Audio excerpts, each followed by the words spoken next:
Assalamualaikum warahmatullahi wabarakatuh. Allahumma sholli ala sayyidina Muhammad wa ala ali sayyidina Muhammad. Alhamdulillah anak-anak Umi, kita kembali lagi belajar mata pelajaran bahasa Indonesia ya. Kali ini kita akan membahas topik baru mengenai kata baku dan tidak baku. Kamu dapat membuka buku pelajaran Bahasa Indonesia halaman 93, tepatnya pada pelajaran ke-7. Nah, video ini berguna buat kamu sebagai bahan kamu untuk dasar pengenalan materi kita yang akan kita bahas via Zoom ya. Namun apabila anak Umi ada yang telah belajar via Zoom, maka video ini akan membahas tentang worksheet kamu juga ya, agar kamu lebih paham lagi dalam menyelesaikan worksheet kamu. Baiklah Umi, langsung saja. Apa itu kata baku? Kalau Umi bilang kata baku berarti kata yang penulisannya sesuai dengan aturan ejaan yang ditetapkan ya. Jadi dalam ejaan bahasa Indonesia yang telah ditetapkan oleh Kamus Besar Bahasa Indonesia, itulah yang namanya kata baku. Nah, pengertian kata baku juga dapat diidentifikasi sebagai kata yang sudah benar dari segi aturan maupun ejaan kaidah bahasa Indonesia ya anak-anak Umi.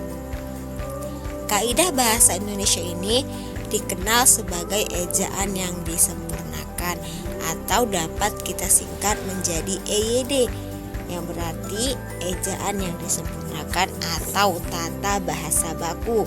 Itulah yang dikatakan kata baku. Nah, bicara tentang kata baku anak-anak Umi, dikenal juga kata tidak baku, kebalikannya ya. Jadi kalau ada kata baku, ada kata tidak baku.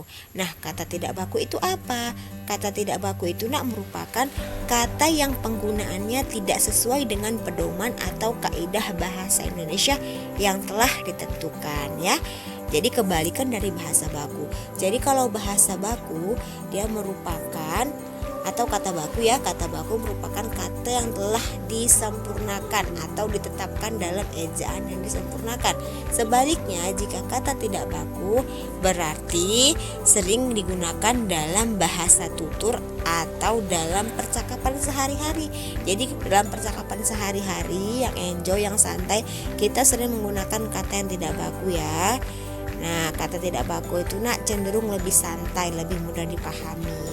Kata tidak baku memiliki fungsi keakraban anak-anak Umi. Jadi kalau ada misalnya kita bertemu dengan orang tua kita yang sehari-hari, kita menggunakan kata tidak baku. Kenapa? Karena berfungsi sebagai keakraban. Ya, keakraban yang dapat mendekatkan satu sama lain. Beberapa orang tidak dapat membedakan mana kata baku dan mana tidak baku ya. Jadi ada banyak yang belum paham mana sih kata baku, mana sih kata tidak baku.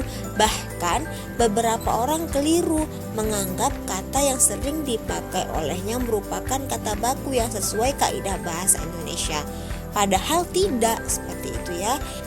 Nah, adapun beberapa penyebab munculnya kata tidak baku dalam sebuah tulisan. Penyebabnya itu yang pertama, ketidaktahuan bentuk penulisan dari kata yang dimaksud. Jadi kalau kita tidak paham, berarti kita sering gunakan kata yang tidak baku. Lalu tidak memperbaiki kesalahan dari penggunaan kata. Nah, kalau anak-anak Umi sudah tahu mana sih kata yang baku, misalnya air adalah kata baku, tetapi dalam penggunaan kata sehari-hari kita sering menggunakan kata air. Kita tahu bahwa yang baku itu adalah air, bukan air, namun kita tetap menggunakan kata air. Nah, inilah penyebabnya, tidak memperbaiki kesalahan dari penggunaan kata.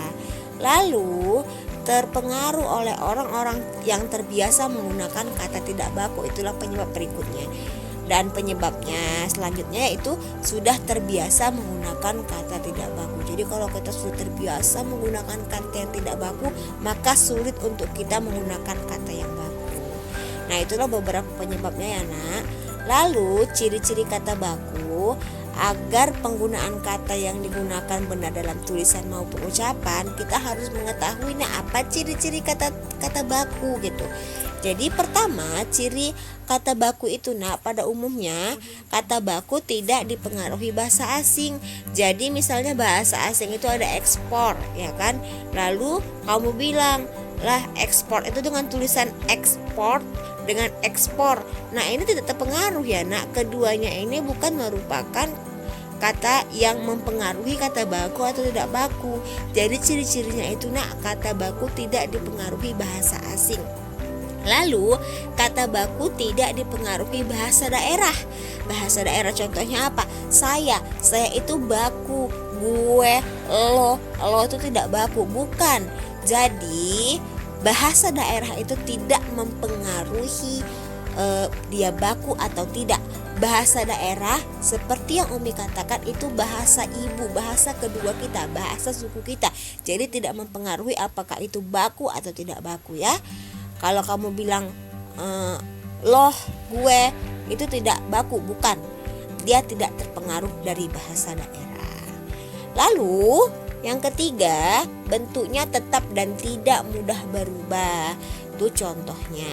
Yang keempat, ciri-cirinya memiliki arti yang pasti. Pada kata baku ini, pasti artinya, tidak berlebihan dan tidak rancu. Rancu itu apa, Umi? Rancu itu adalah dua makna. Jadi kalau kata baku ada dua, bisa ini tidak, ya. Tidak. Jadi kata baku itu tetap memiliki satu makna. Contohnya, mengesampingkan baku, mengenyampingkan tidak baku. Kenapa? Umi sudah katakan bahwa kalau ada kata dasar yang berawalan huruf K, T, S, B, maka dia meluluh. Jadi yang baku adalah mengesampingkan, bukan mengenyampingkan ya. Berkali-kali baku, berulang kali tidak baku ya. Nah, yang terakhir ciri-cirinya bukan merupakan bahasa percakapan sehari-hari. Contohnya tidak baku ya. Tidak, saya tidak mau, itu baku. Enggak itu tidak baku. Tapi kata enggak ini kita gunakan dalam kehidupan sehari-hari. Bukan berarti kita salah mengucapkan kata enggak. Tidak ya, tidak salah ya, Tetapi dalam percakapan sehari-hari, ingat ya. Jadi tidak ada salahnya kamu menggunakan kata enggak, tetapi lihat penempatan ketika berbicara. Oke, anak-anak Umi? Nah, selanjutnya anak-anak Umi, di sini ada contoh kata baku dan tidak baku, seperti abjad, abjad. Jadi ketika kamu menggunakan kata abjad, maka huruf akhirnya adalah D yang baku ya, bukan T. Begitu yang lainnya. Kamu bisa lihat di sini ya. Nah, sampai di sini Umi rasa anak-anak Umi sudah paham semua. Jika ada yang kurang paham juga, ketika nge-zoom nanti selesai, kamu bisa bertanya kepada Umi secara langsung ya, Jangan lupa untuk dikerjakan worksheetnya ya, seperti contoh yang Umi jelaskan ini. Oke ya? Sampai di sini. Wabillahi taufiq wal hidayah. Assalamualaikum warahmatullahi wabarakatuh.